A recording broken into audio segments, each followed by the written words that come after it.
Hey there, so I haven't done a driving video in so long, and I just learned that apparently my Instagram profile is no longer eligible for live videos because you need over 1,000 followers. Like, what? That's insane.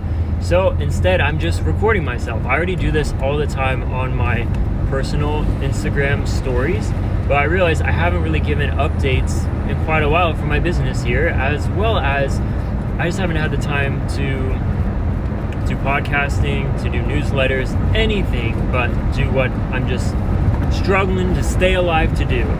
And I guess first update would be my car's AC died. So that's why I'm looking a little disheveled, though I think pretty nice still. Why it might be a little bit loud and windy because I need the windows open. And I'm not going to get my car fixed until I figure out what am I doing for money over the summer. And that is still to be determined. So real quick, if you wanted to know, and I've already shared this, but I've been part-time teaching.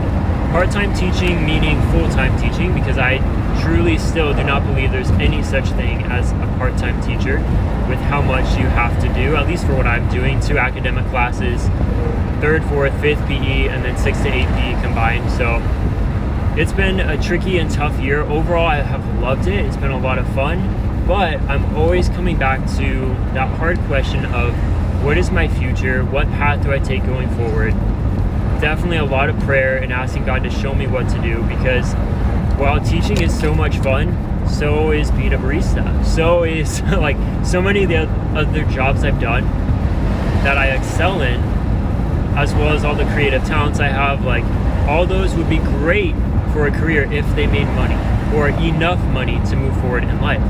And that's a hardship I've had to try to figure out, and I'm trying to figure out, is like, how can I justify staying a teacher while knowing that I might have a housing opportunity where I would have a mortgage to be paying. Of course, I can get roommates to help, but that's a very big expense that doesn't just disappear. To wanting to get married and have a family of my own, lots of kids, that's also an expense. And if I am following the route that I would like to do of being the sole provider so that my wife can stay home to take care of the kids, then that comes with the responsibility of, all right, I need a job that can provide. And so that's what I've been kind of struggling with. And there is stuff, it's all up in the air with what I'm doing next year, so I can't officially say anything.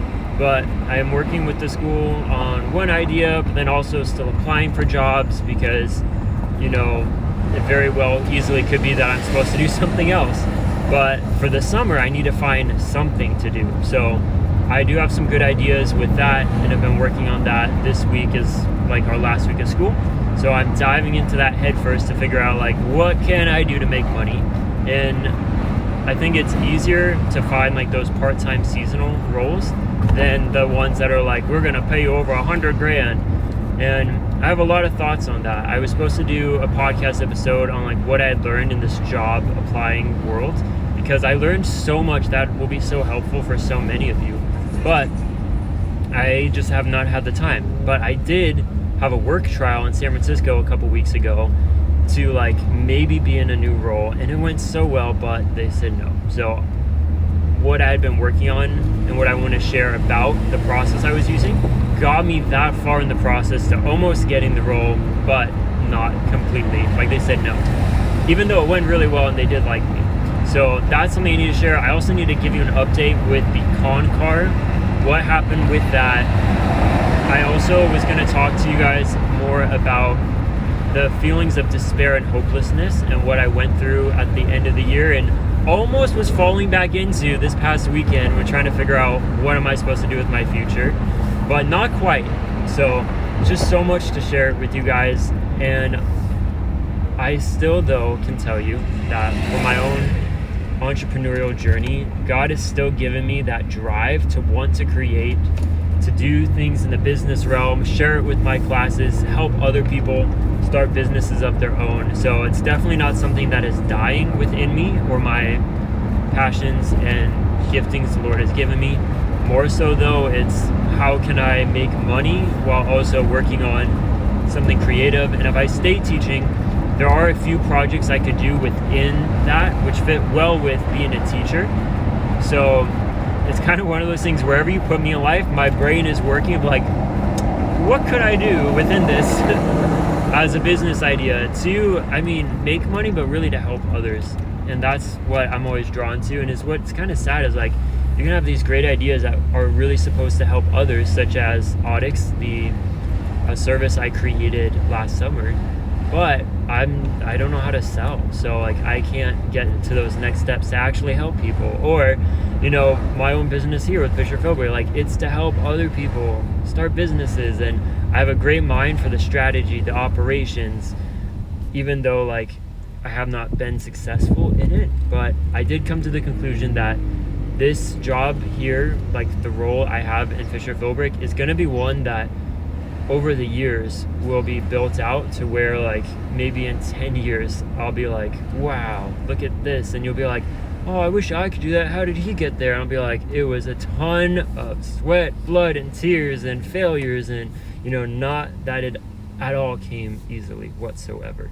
So I haven't given up hope on that, but that's where I'm at right now, just trying to figure out what does the Lord want me to do. And it's hard when like you're in a job and they definitely want you like to stay a teacher, but then I have to balance out with like, what are my responsibilities and duties as a man and as a future husband and father. So it's definitely not interesting. You can be praying for me within that God can show me what to do. But if I do stay teaching, one project I'm going to do is this really cool like math activity book that would actually help the kids so much have fun while doing math and practice their skills. So just because you haven't seen me does not mean I have not been present and working hard on so many different ideas. And also just trying to survive my first year as a teacher, which last week of school, so I can say I actually taught my last class. I have a field trip I'm taking 7th grade on Wednesday. And so that'll be the last thing, but basically I'm done in the classroom.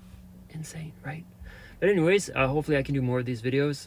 Comment, let me know, how have you been? Do you have any questions? Like, man, I could basically, if I become a teacher, I could start a whole teaching podcast just on interviewing other teachers and helping us all out, because it's a tough role. It's fulfilling, but it's not an easy one. So go and thank a teacher. If you have kids, thank their teachers, especially as they head off into summer, and keep them and us in your prayers.